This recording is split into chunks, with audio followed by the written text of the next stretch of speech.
Today we are going to talk about our learnings and experiences building resilient distributed caching in a highly available real-time payment systems. I'm Aman Sardana. I work for Discover Financial Services and I'm expert application architect. Hey all, good afternoon. I'm Bhargav Nachegari. I work as Principal Application Engineer at Discover Financial Services. Okay, so a bit about our company. So our company is headquartered in Chicago, Illinois, in USA, and we have few offices in UK as well. One of the largest offices being in Farnborough. It's a payments technology development hub. In addition to payments, we are also leading retail bank, and also we have a card issuing business as well in US. So Discover is just not a bank, but also it focuses a lot on developing the engineers. We have what is known as Discover Technology Academy, which helps engineers grow in their career. So before we discuss our experiences building the application, just a quick example of what a business critical application might look like in a payments domain. So we all shop at stores, we make online payments. So what happens behind the scenes when we make a payment, right? When you either tap or swipe your card, or you submit an online form with the payment information. So the merchant basically captures all your payment details, your card data, expiry date, CVV code, like a bunch of like other elements are captured, and those are sent to what we call as acquirer. So the acquirer is the one that has a relationship. It's a bank basically. It has a relationship with the merchant. The transaction data is then sent to Visa, MasterCard, Discover, other networks in other parts of the world like JCB in Japan, China Union Pay. And this data is then finally sent to the issuing bank that issued the credit card. The issuing bank makes the decision on the transaction. Finally, it gets routed back to the card network. Card network will then send the transaction back to the acquirer. Acquirer will then route the transaction back to the merchant with the decision whether the card was accepted or declined. And then you walk away with your merchant with your goods, right? So that's what happens behind the scenes. Like within 1 second, you get the response that either the transaction was approved or declined. So this is one of the business critical applications. It very rarely happens that you get a response that the system is down. It's always available. It's highly responsive. So let's take a look at what are some of the characteristics of a business critical application from SRE lens perspective. So any business critical application which is 5 nines, 6 nines, highly available, it should be able to auto heal. So that's one of the important characteristics of a business critical application. Reliability, very important. The system has to be highly reliable. The customers should be able to trust your system, right? It's a qualitative measure that how frequently your system goes down. Resiliency, the system should be able to auto heal. Whenever there is any failure, it should be just absorbed within the system and shouldn't have any visible impact to the customer. Performance, it's a responsiveness of the system. From SRE perspective, it's SLA, SLO, SLIs. I think many of the talks today illustrated that fact. Scalability, the system should be able to scale with the burst in the demand, right? I mean, if there are like more users, spike in traffic, the system should be able to absorb that demand. Security and compliance, very important. So any system in payments domain, financial services domain, and many other industries, they store the card information, personal information, that should be secured and it should be compliant. Compliance like PCI, payment card industry compliances, GDPR in Europe, we have SOX compliances, and also like a lot of like data sovereignty regulations that has to be dealt. Business continuity and disaster recovery, again, very important. How do we ensure that the business stays operational when a disaster occurs? And how quickly you can restore the operations back to the normal operating mode to recover your business operations. Lastly, but very important, operational excellence. So it's a continuous improvement mindset in terms of like people, process, technology, ensuring that we always look for improving, enhancing our operational processes. That's also one of the important characteristics of a business critical application from SRE perspective. Now, just to quickly spend some time on availability versus reliability. These two terms are very often confused. Like, what's availability? What's the reliability? Are these the same terms? Is there a difference between these two terms? And I'll illustrate this with an example here. So assuming credit card transaction system, we are doing 1000 TPS transactions, right? And assuming that we build the system for 5 nines, which means that the system cannot go down for more than like 5 minutes, 26 seconds in a year. Now, assuming that there is some bug in the system, somebody introduced a code, or maybe there's a network failure, and the system becomes unavailable for 2 seconds every hour on that day, right? So over a period of 5 days, the system will be down for 240 seconds, which may not be noticed by SREs or support engineer. So the system, though it is highly available because the downtime is less than the availability, it is not considered reliable because eventually we lost like 240,000 transactions over a period of 5 days. So it's not a reliable system. So what we can see from here is that it doesn't mean that if a system is highly available, it is always highly reliable. But the inverse is often true, that when you build a system to be highly reliable, it is usually highly available as well. So let's focus on our story of building business critical applications. So as we discussed, Discover is a payments company, and we run like 2 different network switch. We're basically a payment transaction processing switch. The domestic network is Discover Network, and we acquired Diners Club International back in 2008, which is our international network. Over the period of time, these 2 systems have been interconnected to what we call as a Discover Global Network. In terms of like numbers, we process 5 billion card transactions annually. We process a few £100 billion worth of transaction. We have 5 nines available. That means we cannot go down for more than 5 minutes, 26 seconds in a year. And we have a less than 1 second response time. So in one of our initiatives, we introduced distributed caching, and as usual, it happens, we had a system outage because of some issues that we had in the solution.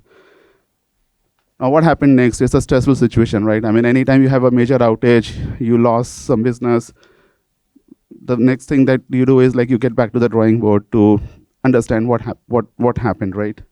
So we went back to the drawing board to understand what were the gaps. We revisited architecture and design.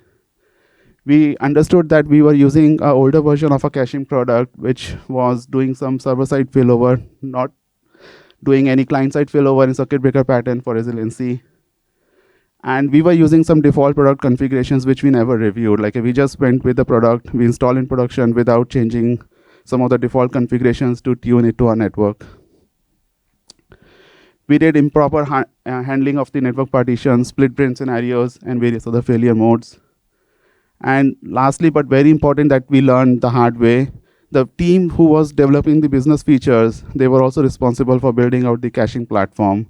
That resulted in the increased cognitive load on the team that was building the business features. So that was one of the learnings that we had from this outage. Now, after we went through the design architecture, this is what we came up with, a high-level solution for our active deployment. As you can see here, our system is deployed across multiple regions, East and West in US, and we have multiple availability zones in each region.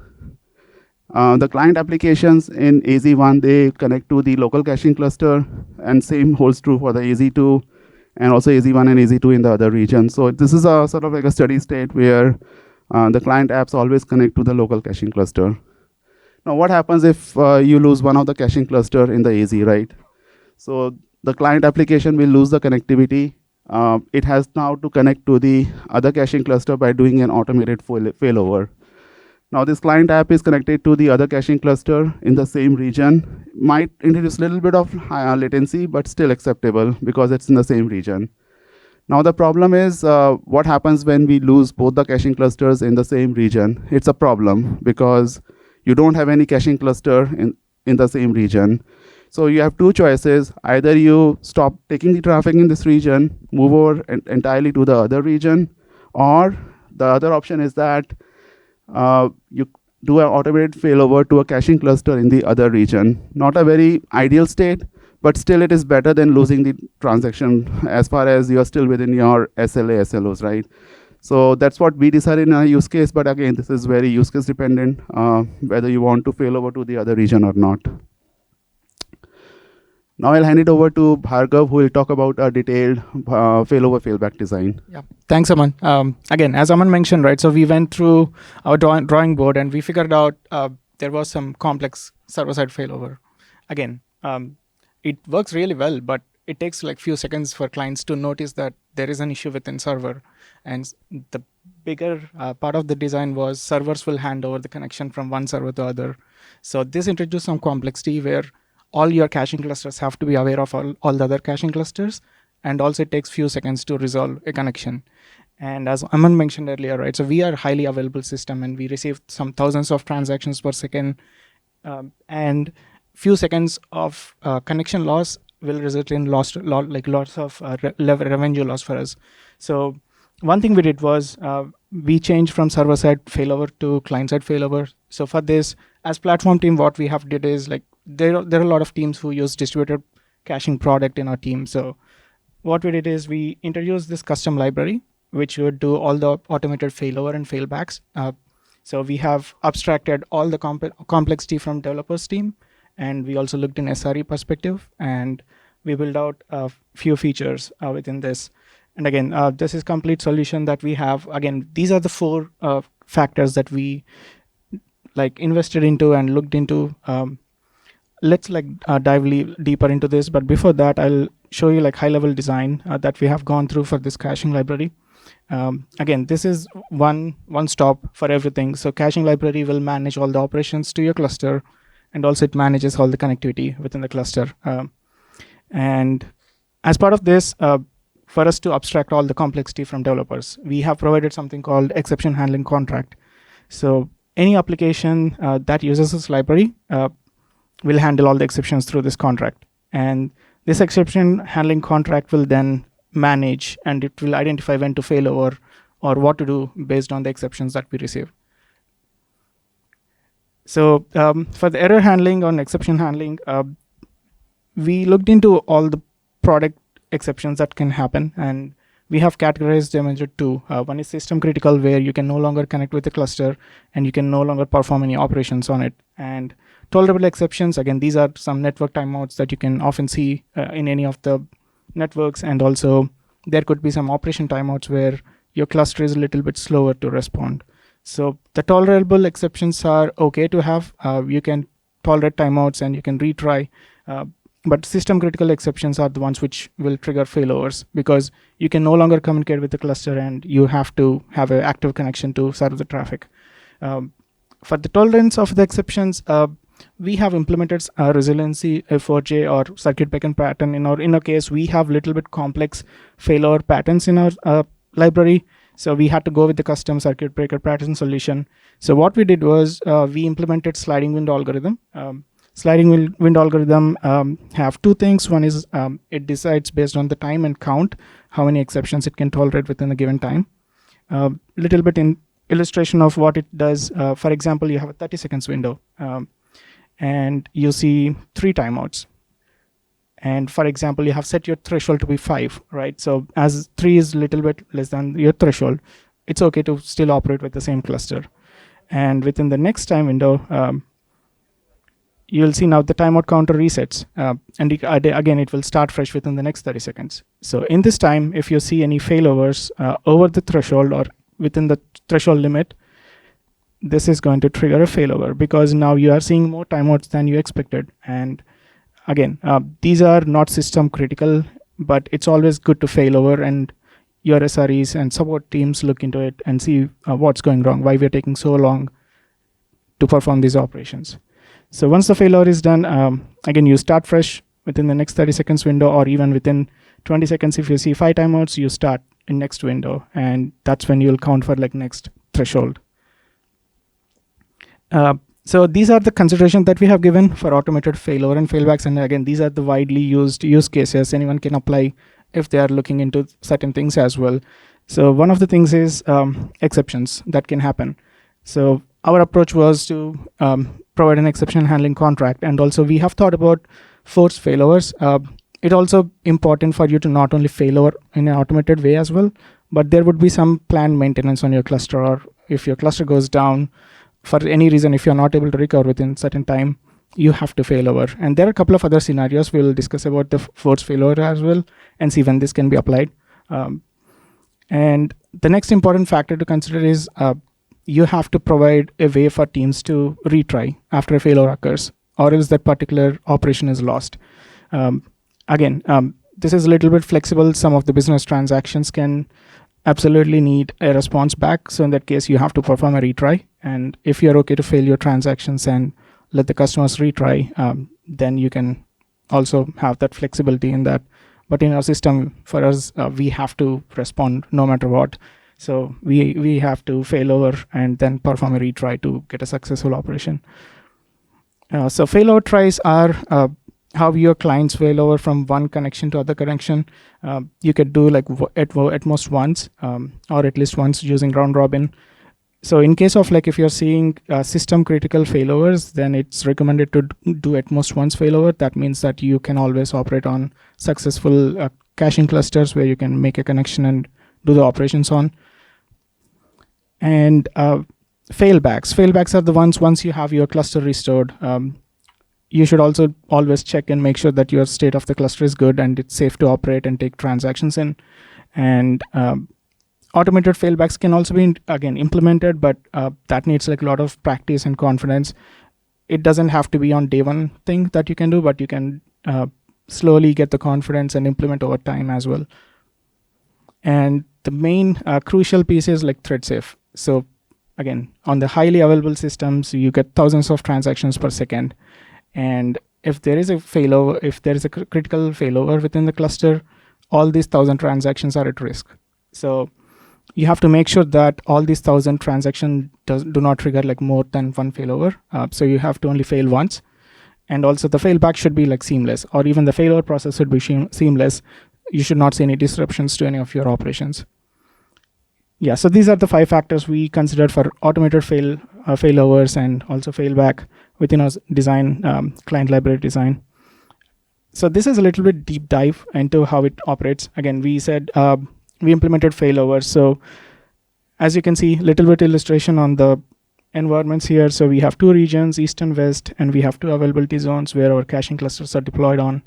And for example, just to illustrate, we have one application connecting to the caching cluster within the same region. Again, as you can see, we have defined this as like different connection names. All the connections within the local availability zone are considered as local, and anything that's within the nearby region is a secondary connection, and anything outside of the region is a tertiary. We choose to have only one tertiary connection. You can do tertiary 1, tertiary 2 as well. The library that we designed is all configuration driven, so we have given the power to teams to do any kind of failovers. So you can see all the local clients connects with the local cluster. That's the preference it was given. This is for better responsiveness and lower latency calls. And we also maintain secondary connections. Again, these are within the same region, but it could have millisecond response latency. And finally, tertiary connections. So the API detects based on the latency, and it connects with the clusters automatically based on the configs provided. And now this is like production scenario, right? So a couple of nodes can go down. So before going into this scenario, I want to explain quorum size, or also known as like minimum cluster size. So this is the size where you can define your cluster to be operational, and it can take all the calls and it can be performant. So the little math behind this is like, it's always like recommended to have odd number of nodes in your cluster so that you can have a little bit of time to recover certain nodes if something goes down. And the math behind this is number of nodes should be more than half of your size of the cluster, which is like n-1 by 2 plus 1, which is like 5 minus 2. 5 minus 1 by 2 is 2 plus 1, 3. So in this case, we can see that 3 nodes are still operational and 2 nodes were down. So there won't be any issues performing. And our library was able to detect that, and it still connects with the local cluster here in the AZ1, if you can see. So for example, 3 nodes have gone down. So in this case, we know that this automatically performs a failover. So now the local clients will not be able to connect. And also you can see there are other connections to this cluster, which are like passive connections. They don't serve any traffic, but they're still existing. So all the connections will be lost, but all the clients were connected locally, so there is no impact yet. So in this case, in the AZ1, you can see that local client is disconnected. Now it will automatically fail over to a secondary client, and this will make the connection as active, and it will start serving traffic on the secondary cluster. So for example, this could happen as well, right? So your entire cluster can go down. And again, it's the same scenario again. Your cluster is down. Your local client is no longer able to connect with this. And all the connections to this cluster are lost. But your secondary client will still fail over to the secondary next available cluster for the low latency operations. So what happens if the two clusters are down? So as you can see, now the secondary client in AZ1 is no longer able to connect. So it will automatically trigger a failover using a tertiary client to the next available cluster. And now observe the AZ2 here. So now earlier, like local client was able to connect with caching cluster, right? So now it no longer have this connection. And the second, it will automatically trigger a failover to secondary client, and now secondary client is also disconnected. And this API will automatically detect it, and it will fail over to the tertiary client. And it will use the tertiary connection, and it will start serving the traffic. So for example, now you have restored one of your cluster. These are like failback scenarios, how the API understands it. Again, for our conference, what we have done is we have done some automation around this. We were not doing automated failovers because we are not confident enough. Within our caching cluster, we have lots of data. So even the cluster is restored, we want to make sure that all the data is warm in the cache. And once we are confident enough all the data is there and we are safe to operate on a cluster, that's when we perform a failback. So in this case, we have an automated library. We have a REST endpoint that can be used or leveraged to perform this failover. So once you perform a failover on the caching cluster 2, as we can see, as soon as the cluster comes up, again, this is within the library what we have implemented. As soon as the cluster comes up, all the connections will be resolved, but it will not serve any traffic until you perform a failback. And for that, we made sure that we mark those clients as with different status, being like active being active connection, fail being failed in the previous step, and passive being no longer connect. It's no longer serving traffic, but still have some connections with the cluster. So in this case, now we perform failback. So now we can see the secondary client and the local client and the AZ2 will be connecting with the cluster. So AZ2 is connecting locally, so that's good. So now all the performance, all the transactions will be super performant.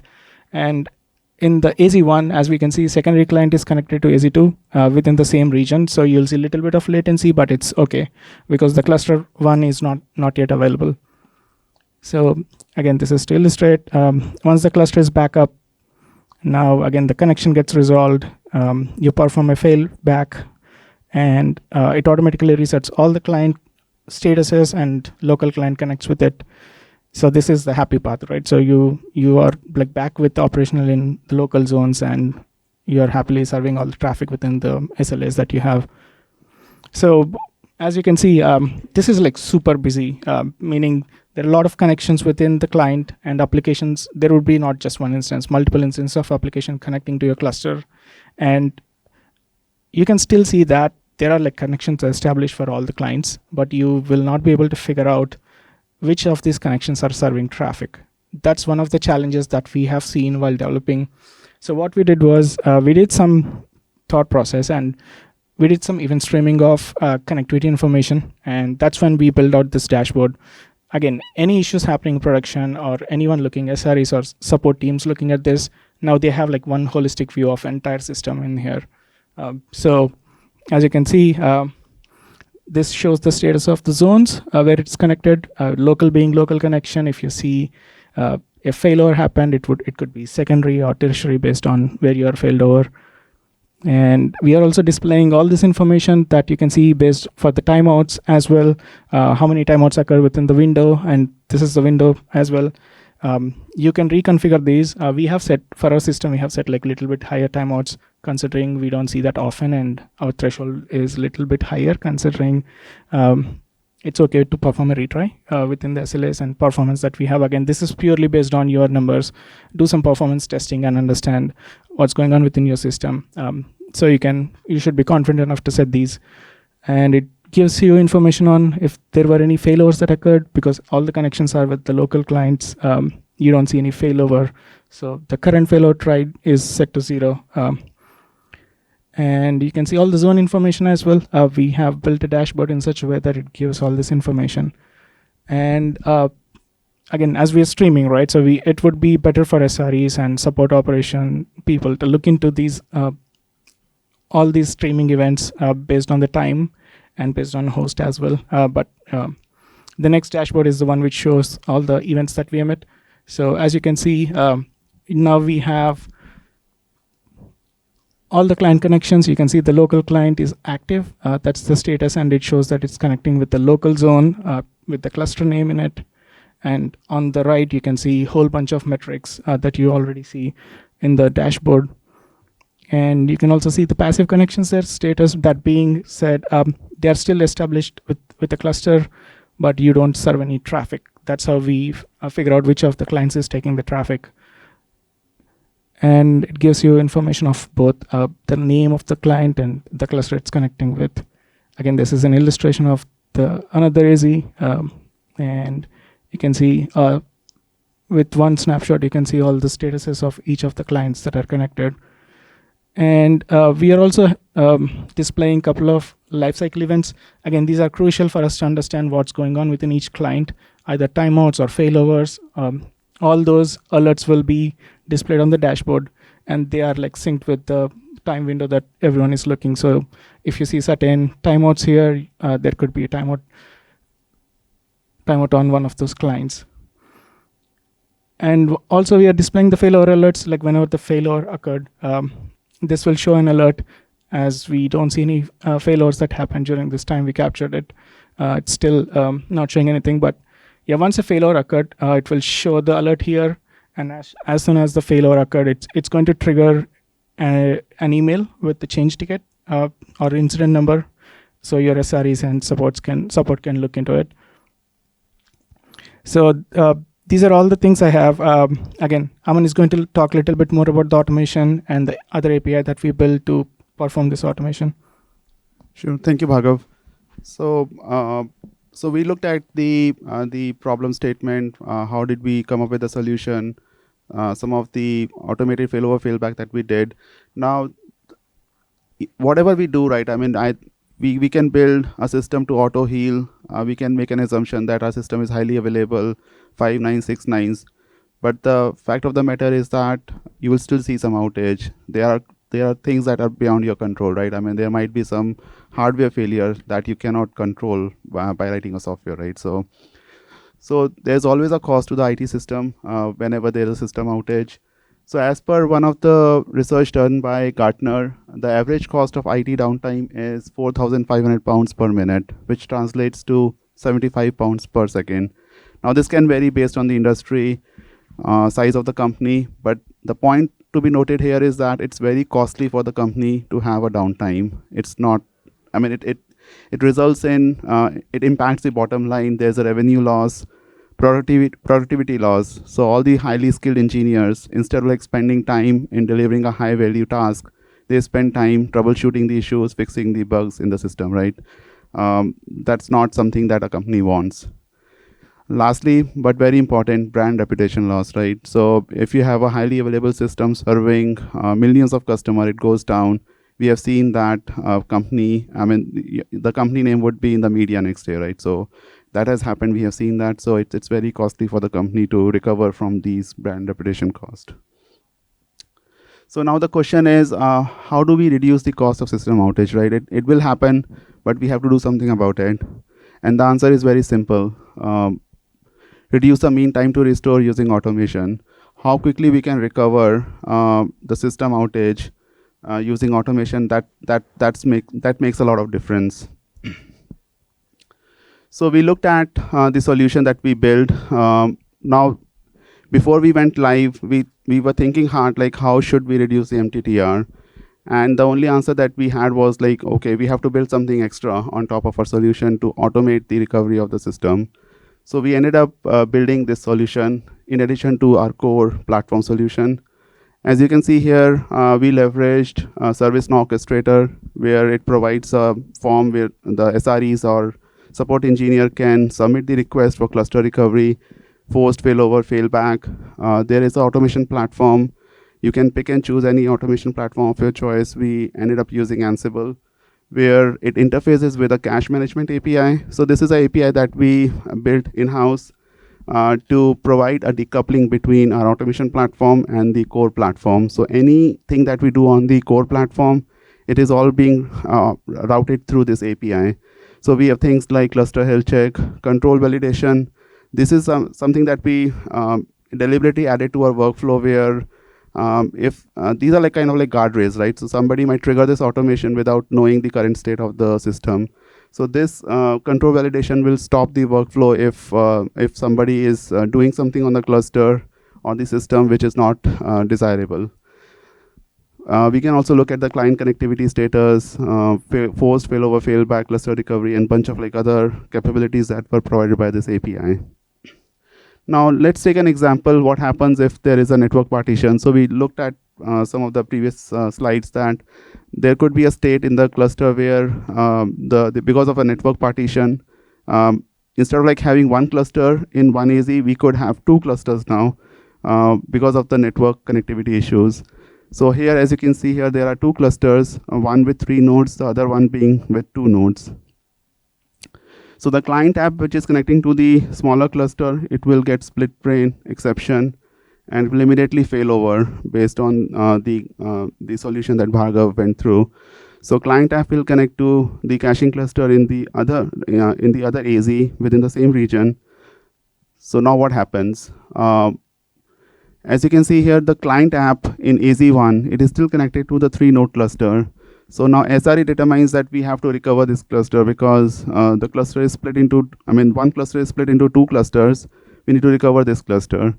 But the problem here is that the client app in AZ1 is still connected to 3-node cluster. We need to perform a forced failover.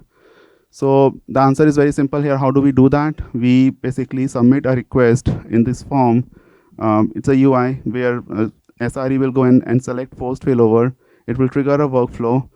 The automation will kick in. It will connect with this API and it will connect with this client app and it will do a forced failover and have it connect to the other caching cluster in the same region. Now, as you can see here, there is no client connected to this failed cluster in AZ1. The second step now here is to do a cluster recovery. The process is still the same. Submit a request to do a cluster recovery. The automation kicks in. The workflow gets executed. The API then makes a request to the caching cluster. What it simply does is it stops all the nodes and restarts all the nodes in the caching cluster. That's how it gets recovered. Once this process is completed, now the caching cluster is recovered. Now we need to do a failback so that the client apps in AZ1, they connect to the local caching cluster. So that's a step 3 where, again, support engineer will trigger a failback process. The same process repeats. Cache management API connects to both the client apps in AZ1 and it triggers a failback. And this is the desired state where now all the client apps are connected to the local caching cluster in both the AZs. So as you can see here, we built the automation, but there is still some manual intervention required. There's still a human intelligence factor where SREs would need to see like what actually is going on in production. But as soon as they detect what is the problem, the solution to fix it is all automated through ServiceNow Orchestrator automation platform. All they have to do is submit a form in the ServiceNow and it will trigger the automation, and within a minute or 2, the system will be recovered. And finally, we send the notification to the SRE group that the automation was successful and we are now in the, we have now recovered the system and back to the normal operating mode. So just a quick recap, what were our key takeaways from the lessons we learned hard way? Resiliency testing, this is very important. Anytime we release any critical product in production, business critical application, it's very important to perform resiliency testing in pre-prod. Now, resiliency testing can include chaos testing, where you randomly bring down the infrastructure, or it could be also testing your planned maintenance, right? So what happens when you do a planned maintenance in your system, how it will impact the system performance. So it broadly covers both chaos as well as planned maintenance testing. So as we discussed, always review the product configuration. Don't ever assume that the default configurations would work in production. Always go through all the configurations, test those configurations in pre-prod, and make sure that those configurations are tuned for production environment. This is again very important, design critical systems to auto heal. It's a must-have to have a highly available system. Observability and dashboard. So as Bhargav mentioned, we learned during the outage that we didn't had a good observability, and we needed this for a highly available system. So we spend a lot of time building dashboards, we stream data, so that's a must-have for any critical system. Operational excellence, making sure that we have optimized processes, lean processes, so that we can reduce the MTTR. That's very important for a critical system. Automation plays a very critical part. Automate any manual activity in production, right? If you have any manual activity, that will basically increase the mean time to restore. I mean, you will basically lose more business, right? So that's not desirable state. Automate any manual activity. Platform service team ownership. Again, have a dedicated team to own the platform. Running a platform is a full-time job. It cannot be owned by a team who is also working on business features. It has to be done by a separate dedicated team who runs the platform. Platform service testing and benchmarking. Typically what happens is like we create these platforms and then we rely on business teams to run some test and make sure that the platform is able to scale. In our case, we ensure that we run the platform testing separately from the business use case testing, so that anytime there is a upgrade in the platform version, we can test that platform and ensure that it doesn't deviate from the previous baseline metrics. Lastly, rehearse backup plans in non-prod environment. So anytime we release any new major feature in production, sometimes we just take for granted that we can back out the release. And if it takes more time to back out the release, it will result in a higher MTTR. Again, that's very critical for a high availability system, to make sure that we rehearse the backup plans in a non-prod environment to make sure that we reduce the MTTR. So that's pretty much from our end. We are happy to take any questions, and please feel free to explore our DTA page. We have few SRE jobs open in our Discover UK office. So I mean, you can explore that as well. Thank you so much. Yeah, also go to discord.com/careers. That's where you can find all the information. Thanks.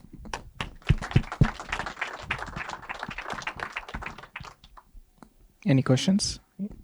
Okay. Yeah. Yeah, sorry. I can. Thanks. First of all, great presentation. Thank you. I have one question. So I understand you have active setup between your clusters, between two regions. How do you deal with data replication? Say if one of the clusters goes down and some of the transactions haven't been yet synchronized between the two, so what do you do? Yeah, so that's a very good question.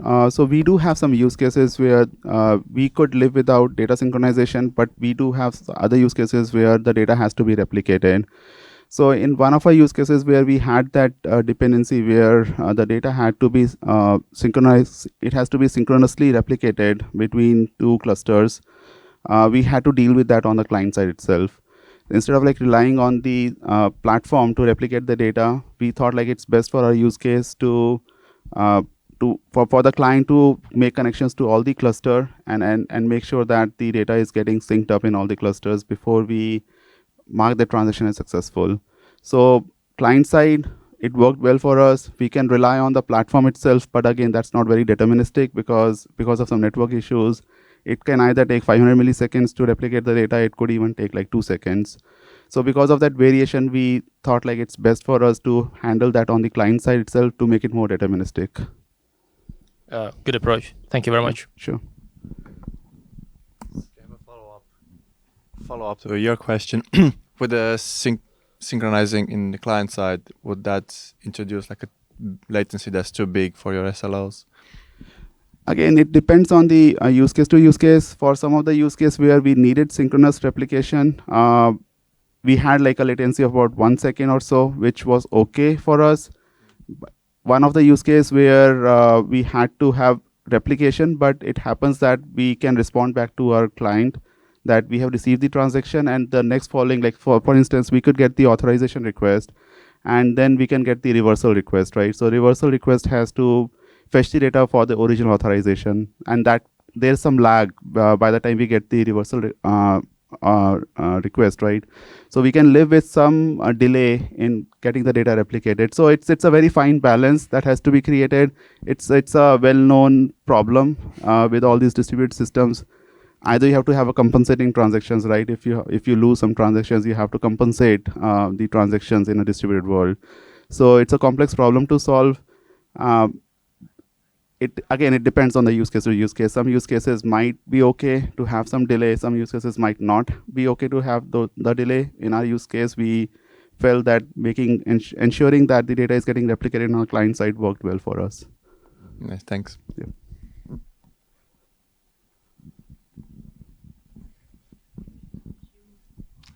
I was thinking capacity-wise, how do you size your cluster? Because I was seeing, in case of failover, the load, like waterfall to the other side. So do you have like some testing for that, or rate limiting, or I don't know?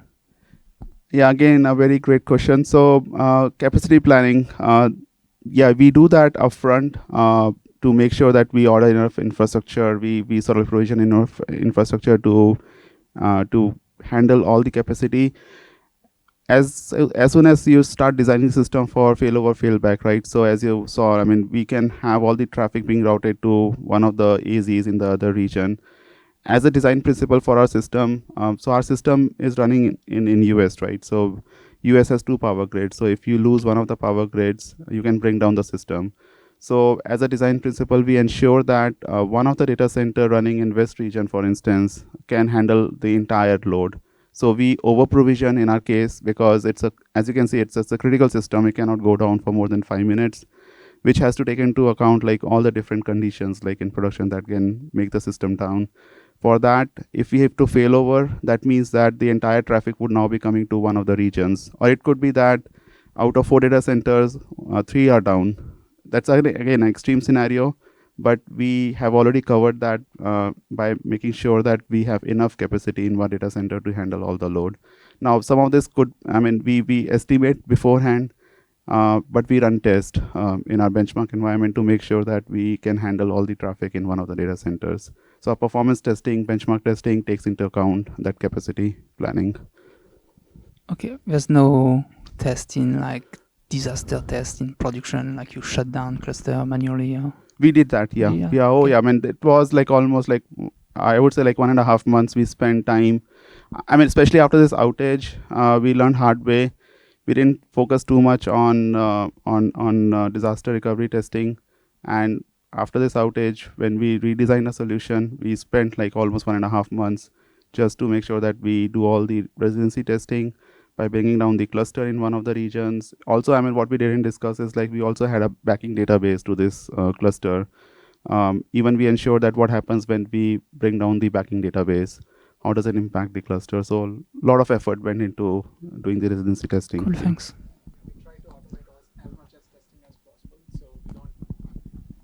We try to automate as much as testing as possible. We have like different test suites defined for these scenarios, and yeah, I think we run this for like every production release. Anytime something goes wrong, we raise a pull request and the suite kicks in.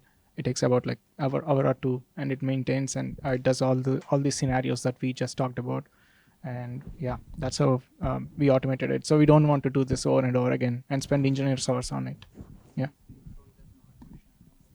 Yeah, we have regression, we do functional testing and chaos smoke testing, all those things. Yeah.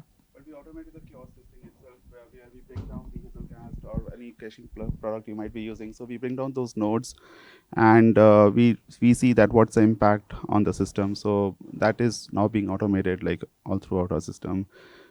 I think that that's a lesson learned, that for any critical system, we need to spend time and effort on resiliency testing to make sure that the system is robust, reliable for production. Yes, please.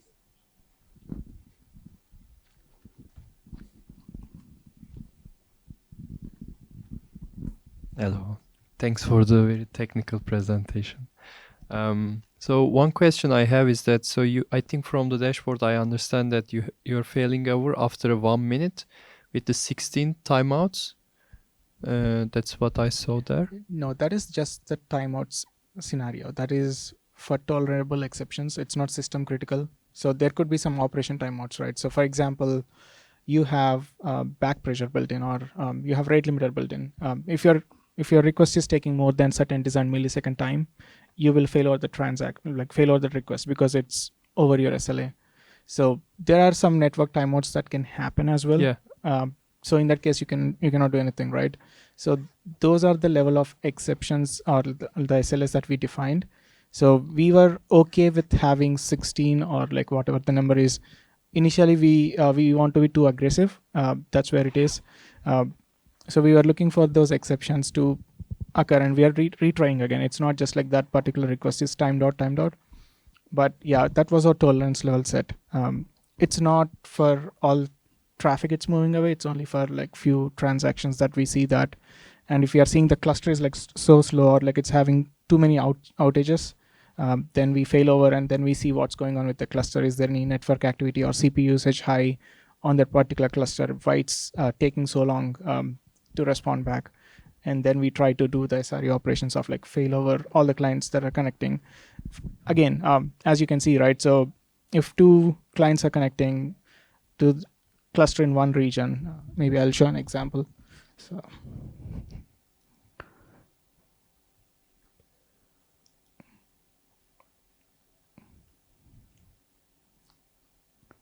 Yeah, in this case, right? So timeouts can happen anywhere. It's not just within clients connecting from same region to within the same AZ. Yeah. In this case, as you can see, the secondary client here is connecting with the caching cluster in the different AZ.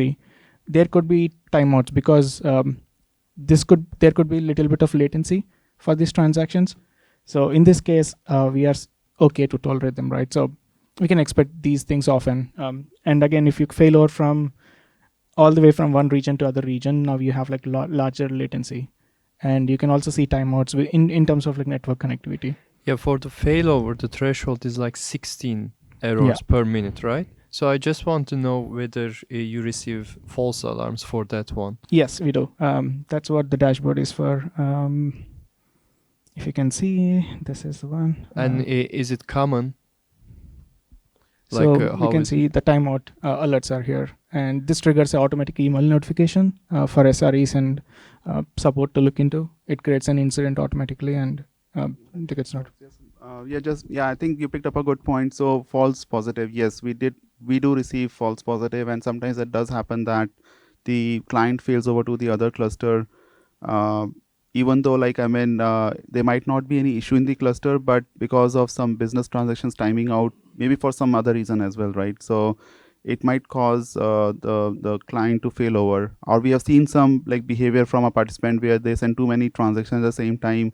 Sometimes there could be some other issue that might cause the client to immediately fail over to the other data center. Now, we reduce that that occurrence by making sure that we tune the number of timeouts to a certain level where we reduce the number of false positive. But even when that false positive happens, immediately the alert gets triggered, as Bhargav mentioned, and then we run our automation to have that failback for the client to the local cluster. So yeah, after running some tests, after observing production, we have to tune the number of timeouts that we can handle. And that's a configuration that we have in our system. We don't have to redeploy the code. We can just simply go in and change the configuration on a running system. Yeah. Okay, thank you. Well, one more question is, so what you do in here looks very similar how Kafka handles in the similar cases. Have you considered using that? If like, why didn't you choose that one? You mean like the Kafka system? Yeah. So Kafka, I mean, it's an event streaming solution, and this is a caching. So it's a very two different products. We were not using Kafka because this is not the use case for us. I mean, we had a use case for caching the data in our Okay, so system. it has to be in memory. Yeah, this is an in-memory system Okay. caching product. Yeah. Okay. Yeah. Thank you. Yep. Thank you. Yeah. So great presentation, by the way. Why don't you try, per region cache? Like it will decrease a lot of overhead. No need to make secondary connections. If it is a region-wide cache, plus it will again reduce your number of failovers. Plus active. I think client mean user, right? Yeah, it will reduce client timeouts. And cross region, I get it, but why per easy? I get it, low latency, but even though client timeouts will decrease for a particular region cache, so your revenue will actually increase because of the load timeout, even if it is if your API is taking maybe more than 0.05 second. So No, I think that's another great question. So yeah, I mean, that's a design decision, right? Whether you have like multi-cluster approach in the same region versus having a single cluster in the region, right? So as you said, like, yeah, we can run with single cluster in one AZ and client apps running in multiple AZs. Might region cache cluster running in 2 AZ. cache cluster running in two AZs. Yes, so that will region wise. Okay, so I think what you meant is like spreading the cluster across two AZs, the same cluster. Yes. Okay, so there is a reason why we run the cluster in the same AZ. First of all, this is a distributed caching technology, right? So all these nodes, they are running in memory. They store the data in memory and they communicate with each other. As soon as you start spreading these nodes across multiple AZs for the same cluster, you'll start seeing that the cluster throughput reduces. It doesn't give you the performance level that you'll get by co-locating all these nodes very close to each other on the same rack or across multiple racks, but on the same physical data center. So that's the reason, I mean, we cannot spread these. I mean, again, you can spread it, I mean, as far as you can withstand the higher latency that gets introduced because of having these nodes running in different data centers, or sorry, I shouldn't say different data center, different AZs within the data center, right? So there are some design considerations that you have to make based on the performance that you want to get from this caching product, right? Okay. So if you're running the cache in the same rack, that's disastrous, right? I mean to say like multiple racks in the same AZ, right? In the same AZ is what I meant. Yeah. So Again, sometimes I mean there are benefits of running on the same rack if you care about microseconds as well, right? Yeah. In our case, I mean microsecond was not a concern, but we were concerned about even milliseconds in our case. So we made a conscious decision to spread across. I mean to have this cluster, two clusters running in the same data center across two multiple AZs. Now, another benefit that we see is that you might want to do a maintenance on one of the clusters, right? You want to bring down one of the cluster, do some maintenance. You don't want to route the traffic to the other region when you are doing a maintenance on the cluster. But that's not desirable state to route the traffic away from the region. we can take offline. Yeah, I mean, happy to talk to you about this one in more detail. Yeah.